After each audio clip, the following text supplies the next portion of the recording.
یا به ګرځي دا سره چرګ د قربان دی په دواړو سترګو کم دی ښه نر سړی د رنګ نه لګي پتا زما دا خپل سره مرک نه دی خو بس څه به وایم د کابل د عرب دي ګوره بیا به زه خو لکه ته خو خامخا د بورې زویه څه خو نیکه ټولې پیسې دي جیب کې جمع کړي دي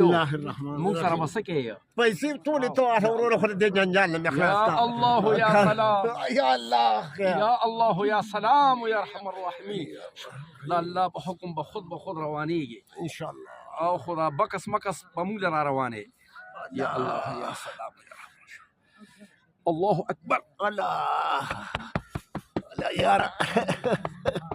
یا الله تاسو ډېر ښه ګوره راځه د الله په حکم د یو الله په حکم یا حي یا قیوم یا پرېږده یا الله یا سلام یا حي یا قیوم یا قدوس یا سلام راځه ولې بل ویږي